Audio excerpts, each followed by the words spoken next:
দাদা ক্লাস ঘর ভরা গল্পের ঝড়, পড়াশোনা দারুণ পরপর। আমরা আজকে এসেছি ক্লাস 10-এর third lesson, the passing away of Bapu. তো চলো আর দেরি না করে আমরা লাইন বাই লাইন রিডিং শুরু করি।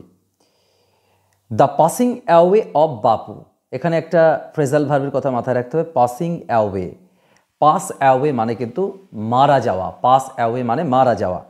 দ্য পাসিং অ্যাওয়ে অফ বাপু, বাপুটাকে গান্ধীজি, গান্ধীজি হচ্ছে বাপু, তাহলে বাপু মানে গান্ধীজির মারা যাওয়া। আমরা এই টেক্সটের মাধ্যমে যেটা জানবো সেটা হচ্ছে যে after the death of Gandhiji what happened to the writer or to the narrator. আমাদের এই রাইটারের যে মনের যে পরিবর্তন অর্থাৎ মানসিক যে যন্ত্রণা, সেইটা কিন্তু আমরা এই টেক্সটের মধ্যে দেখতে পাবো। রাইটারকে, রাইটার হচ্ছে নয়নতারা সেহগাল।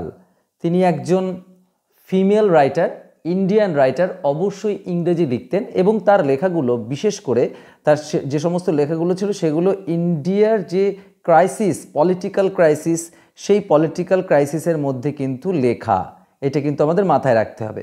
তিনি সাহিত্য একাডেমি পুরস্কার পেয়েছিলেন এবং সেটা 1986 সালে তার একটা বিখ্যাত নোভেল রিচ লাইক আস, এই লেখাটার জন্য, এই ফিকশনের জন্য তিনি কিন্তু সাহিত্য একাডেমি পুরস্কার পেয়েছিলেন।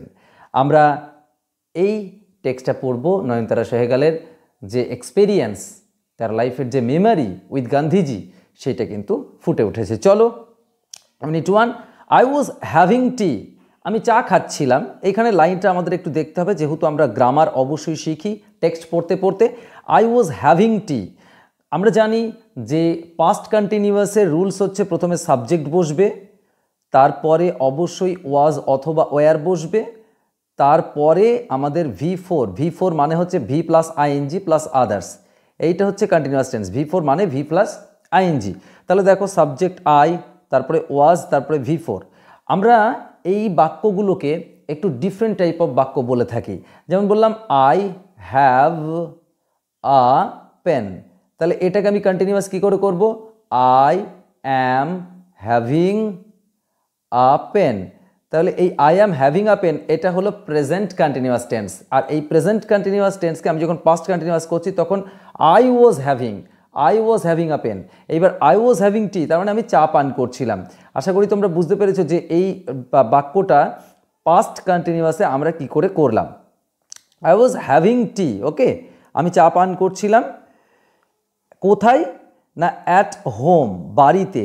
On evening of 30th January, 30শে জানুয়ারি সন্ধ্যাবেলায় আমি বাড়িতে চা পান করছিলাম। সালটা কত? 1948 সালে।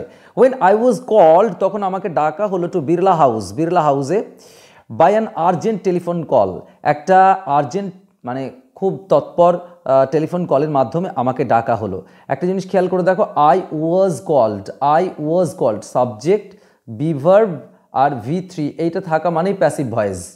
তোমাদের এটা মাথায় রাখতে হবে, সাবজেক্টের পরে বিভার্ব তারপরে V3 থাকা মানেই প্যাসিভ ভয়েস। তো আই সাবজেক্ট, বিভার্ব ওয়াজ আর V3 কল্ড, তার মানে এটা পাস্ট ইনডিফিনাইটের passive voice. So I was having tea, আমি চা পান করছিলাম অ্যাট হোম, বাড়িতে। On the evening of 30th January, 30শে জানুয়ারি 1948 সালে। And when I was call to Birla house, আমাকে বিড়লা হাউসে ডাকা হলো বাই অ্যান আর্জেন্ট টেলিফোন, একটা তৎপর টেলিফোন কলের মাধ্যমে। Gandhiji had been shot, Gandhiji had been shot. দেখো গান্ধীজি হ্যাড বিন অলসো তোমরা মাথায় রাখবে যে হ্যাড বিন এটা প্যাসিভে ইউজ করা হয় এবং ওয়াজ ওয়ারের মতো এর সেন্স। তাহলে গান্ধীজি ওয়াজ শট, গান্ধীজিকে গুলি করা হয়েছে। অন হিজ ওয়ে, তার পথে, টু দ্য প্রেয়ার মিটিং, যখন তিনি প্রেয়ার মিটিংয়ে যাচ্ছিলেন সেই সময় তাকে গুলি করা হয়েছে। তাহলে এটা passive ভয়েসে।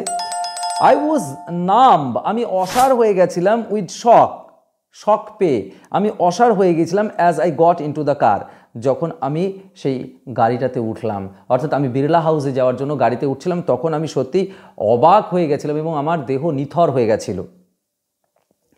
At the Birla house, সেই বিড়লা হাউসে Gandhiji's relatives and followers had gathered, so গান্ধীজির যত রিলেটিভস আছে, যত ফলোয়ার্স আছে, অনুগামী আছে, তারা প্রত্যেকে হ্যাড গ্যাদার্ড কন্টেন্টস তোমরা জানো নিশ্চয়ই। হ্যাডের পরে V3 থাকা মানেই সেটা হচ্ছে past perfect tense.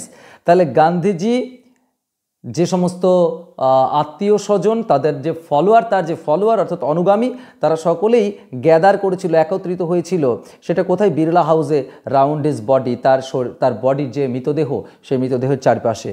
There was silence in the room, সেই ঘরটাতে পুরোপুরি একটা নিস্তব্ধতা ছিল। অ্যাজ গান্ধীজি ব্রেথড হিজ লাস্ট, যেহেতু যেখানে গান্ধীজি একটা শেষ নিঃশ্বাস ত্যাগ করেছে, সেখানে সবাই পুরোপুরি সাইলেন্ট ছিল। Words of Bapuji's death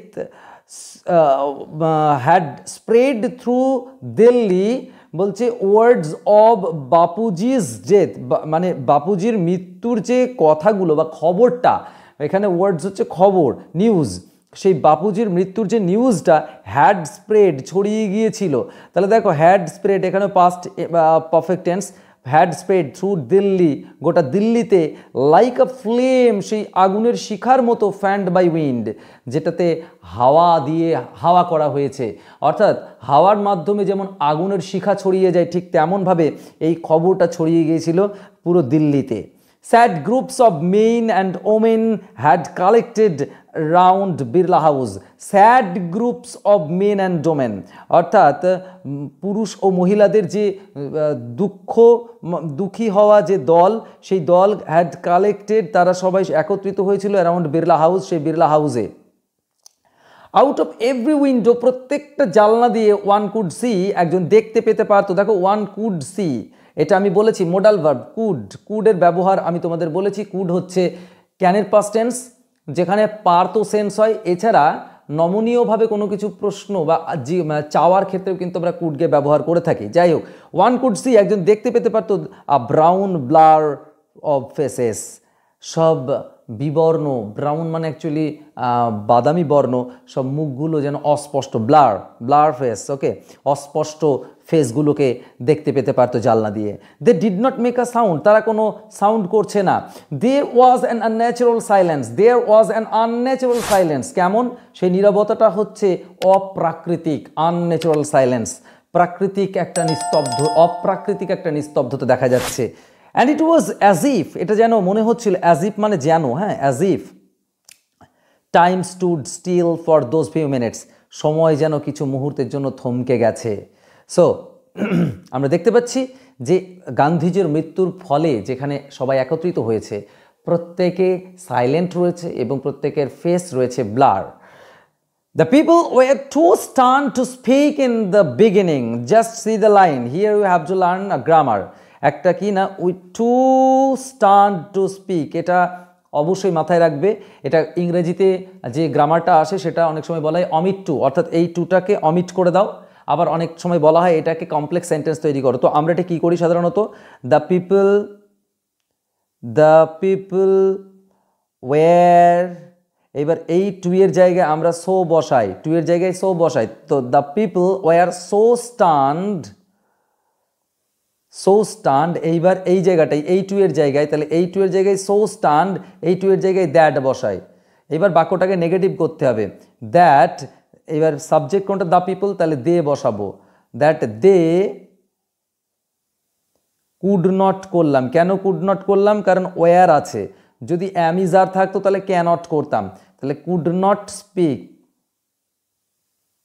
in the beginning. তাহলে এটা অমিট টু করতে বললে কি করব? প্রথম টু এর জায়গায় সো লিখবো, পরের টুটার জায়গায় দ্যাট লিখবো, তারপরে বাক্যটাকে নেগেটিভ করব টেন্স অনুযায়ী। নেগেটিভ করার সময় সাবজেক্টটা খেয়াল রাখবো, দ্য পিপল আছে তার জন্য আমি দে করলাম, এখানে অন্য কিছু থাকলে আমরা অন্য কিছু করতাম, আর যেহেতু পাস্ট টেন্সে আছে তাই কুড নট করলাম, প্রেজেন্ট টেন্সে থাকলে ক্যান নট করতাম, দ্যাটস অল। চলো, লেটার দে ক্ল্যামার্ড ওয়াইল্ডলি, তারপরে কিছুক্ষণ পরে, লেটার পরে দে ক্ল্যামার্ড ওয়াইল্ডলি, তারা চিৎকার করে উঠলো, তারা ভীষণ বন্যভাবে, ওয়াইল্ডলি বন্যভাবে চিৎকার করে উঠলো, শাউটিং অ্যান্ড ক্রাইং, তারা চিৎকার করছিল, কান্নাকাটি করছিল। দে জসেলড ওয়ান অ্যানাদার, তারা একে অপরকে ঠেলাঠেলি করছিল। In a stampede to break into the house, তারা যেন হুড়োহুড়ি করে ঠেলা দিয়ে ঘরের মধ্যে ঢুকে পড়বে। দে কামড আ লিটল, তারা কিছুটা শান্ত হলো। কামড, দেখো এই কাম যে উচ্চারণটা CALM, তাই না? CALM মাথায় রাখবে, এরপরে এল আছে এবং পরে যদি কোনো কনসোনেন্ট থাকে, এরপরে এল পরে যদি কোনো কনসোনেন্ট থাকে তাহলে তার উচ্চারণের ক্ষেত্রে এল এর উচ্চারণ সাইলেন্ট হয়ে যায়। যেমন দেখো ওয়াক, WALK, ওয়াক, দেখেছো? সো এই ক্ষেত্রেও কিন্তু এল আছে, পরে একটা কনসোনেন্ট আছে, এই উচ্চারণগুলোর ক্ষেত্রে এল সাইলেন্ট হয়। আমাদের খুব শীঘ্রই উচ্চারণের ভিডিও আসতে চলেছে, series by series, just follow us. So they calmed a little, তারা কিছুটা শান্ত হলো। হোয়েন ইট ওয়াজ অ্যানাউন্সড, যখন এটা ঘোষণা করা হলো। It was announced, again passive voice, it was announced, be ভার্বের পরে V3, that they would be allowed, আবার প্যাসিভ ভয়েস, তাদেরকে অনুমতি দেওয়া হবে কিসের জন্য? টু সি দ্য গান্ধীজি, গান্ধীজিকে দেখার জন্য। Before the funeral, before the funeral, ফিউনারালের ঠিক পরে, অর্থাৎ সময়, সরি একটু আগে। বিফোর দ্য ফিউনারাল মানে হচ্ছে তার যে ফিউনারাল হবে, অন্ত্যেষ্টিক্রিয়া হবে, সেই অন্ত্যেষ্টিক্রিয়ার আগে তাদেরকে গান্ধীজিকে দেখার সুযোগ দেওয়া হবে। When one is faced with the shock of a loved one's death, বলছে when one is faced with the shock of a loved one's death, যখন তাদের প্রিয়জন, লাভড ওয়ান্স ডেথ, প্রিয়জনের মৃত্যুর সম্মুখীন হয়ে থাকে এবং সেইখানে যখন সে শক পায়, আহত হয়, তার মাঝখান থেকে ওয়ান হুইম্পার্স, একজন যেন কি করে উঠলো না, ধীরে ধীরে কান্না করে, ফুঁপিয়ে ফুঁপিয়ে কান্না করে বলে উঠলো, what will become of me, আমার এখন কি হবে? Now that he has left me, আমাকে যে সে ছেড়ে গেল, আমার এখন কি হবে? This was surely the question, এইটাই ছিল সত্যি সত্যি সেই প্রশ্ন, uppermost in the mind of the mourning people. যত সেই শোকাহত মানুষ ছিল, মর্নিং পিপল, MOUR কিন্তু এখানে, মর্নিং পিপল, সেই মর্নিং পিপলদের সকলের মনে কিন্তু এই একটাই প্রশ্ন ছিল, আমার কি হবে? They looked like lost children, তাদেরকে দেখে মনে হচ্ছিল তারা লস্ট চিলড্রেন, অর্থাৎ হারিয়ে যাওয়া শিশু। দেখো লস্ট চিলড্রেন, এটা কিন্তু পাস্ট পার্টিসিপেলের ব্যবহার আমরা জানি, এবং যেটা অ্যাডজেক্টিভের মতো ব্যবহার, past participle, lost children, broken leg, okay, torn pages, so এগুলোকে বলা হয় পাস্ট পার্টিসিপেল। তাহলে বোঝা গেল যে এই প্রশ্নটা সকলের ছিল এবং তারা যেন সকলেই হারিয়ে যাওয়া শিশুর মতো। It was the question in many of our hearts as well as we sat, আমরা যখন বসেছিলাম এই প্রশ্নটা আমাদের মনে, সকলের মনে ছিল। স্টিল শকড অ্যান্ড আনবিলিভিং, তখনও কিন্তু আমরা শকড ছিলাম, ভীষণ আঘাতপ্রাপ্ত ছিলাম, এবং আনবিলিভিং, আমাদের এটা বিশ্বাসই হচ্ছিল না।